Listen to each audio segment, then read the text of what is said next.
Big boss Kannada season 12ರ ಕಾರ್ಯಕ್ರಮಕ್ಕೆ 3 ಸ್ಪರ್ಧಿಗಳನ್ನು reveal ಮಾಡಿದ್ದು, ಇವರ್ಯಾರು, ಇವರ ಹಿನ್ನೆಲೆ ಏನು ಅಂತ ತಿಳಿಯೋಣ ಬನ್ನಿ.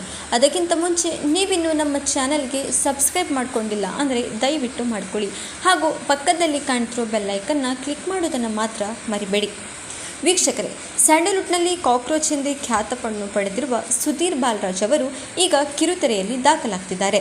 ಬಿಗ್ ಬಾಸ್ ಕನ್ನಡ ಸೀಸನ್ 12ರ ಮೊದಲ ಸ್ಪರ್ಧಿಯಾಗಿ ಅವರು ಎಂಟ್ರಿ ನೀಡಲಿದ್ದಾರೆ. ಬಿಗ್ ಬಾಸ್ ಇತಿಹಾಸದಲ್ಲಿ ಮೊದಲ ಬಾರಿಗೆ ಒಬ್ಬ ಸ್ಪರ್ಧಿ ಮಾಸ್ಕ್ ಧರಿಸಿ ತನ್ನ ಗುರುತನ್ನು ಮರೆಮಾಚಿಕೊಂಡು ಜನರ ಅಭಿಪ್ರಾಯಗಳನ್ನು ಸಂಗ್ರಹಿಸಿದರು. ಹಲವರು ಇದು ಕಾಕ್ರೋಚ್ ಸುದಿಗೆ ಎಂದು ಕೂಡ ಗೆಸ್ ಮಾಡಿದರು.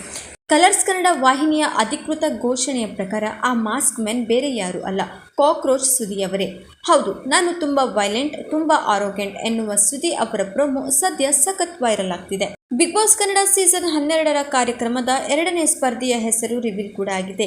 2ನೇ ಕಂಟೆಸ್ಟೆಂಟ್ ಆಗಿ ದೊಡ್ಡ ಮನೆಗೆ ಎಂಟ್ರಿ ಕೊಡ್ತಿರೋದು ಬೇರೆ ಯಾರೂ ಅಲ್ಲ, ಪುಟ್ಟಕ್ಕನ ಮಕ್ಕಳು ಧಾರಾವಾಹಿಯಲ್ಲಿ ನೆಗೆಟಿವ್ ಶೇಡ್ನ ಬಡ್ಡಿ ಬಂಗಾರಮ್ಮ ಪಾತ್ರದ ಮೂಲಕ ಜನಪ್ರಿಯರಾಗಿರುವ ಅವರು ಸಿಲ್ಲಿಲಲ್ಲಿಯ ಸಮಾಜ ಸೇವಿಕೆ ಲಲಿತಾಂಬ ಪಾತ್ರಕ್ಕಾಗಿ ಇನ್ನೂ ಹೆಚ್ಚು ಪ್ರೀತಿಯನ್ನು ಗಳಿಸಿದ್ದಾರೆ.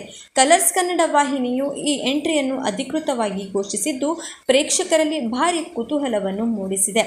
ಬಿಗ್ ಬಾಸ್ನಲ್ಲಿ ಬಡ್ಡಿ ಬಂಗಾರಮ್ಮನ ಖದರ್ ಅಥವಾ ಲಲಿತಾಂಬ ರೀತಿಯ ಸಮಾಜ ಸೇವಾ ಮನಸ್ಸು ತೋರಿಸುತ್ತಾರಾ ಎಂದು ಇದೆಲ್ಲವೂ ಕುತೂಹಲಕ್ಕೆ ಕಾರಣವಾಗ್ತಿದೆ. ಬಿಗ್ ಬಾಸ್ ಕನ್ನಡ ಸೀಸನ್ 12ರ ಕಾರ್ಯಕ್ರಮದ 3ನೇ ಸ್ಪರ್ಧಿಯಾಗಿ ಬರ್ತಿರೋದು ಮಾತಿನಮ್ಮಲ್ಲಿ ಮಲ್ಲಮ್ಮ. ತಮ್ಮ ಸರಳ ಜೀವನ ಶೈಲಿ, ಹಾಸ್ಯಮಯ ರೀಲ್ಸ್ ಹಾಗೂ ಹಳ್ಳಿಯ ಸಂಸ್ಕೃತಿಯನ್ನು ಪ್ರತಿಬಿಂಬಿಸುವ ವಿಡಿಯೋಗಳ ಮೂಲಕ ಫೇಮಸ್ ಕೂಡ ಆಗಿದ್ದಾರೆ. ಅಷ್ಟೇ ಅಲ್ಲ, ಇವರಿಗೆ 2 ಗಂಡು ಮಕ್ಕಳು ಕೂಡ ಇದ್ದಾರೆ.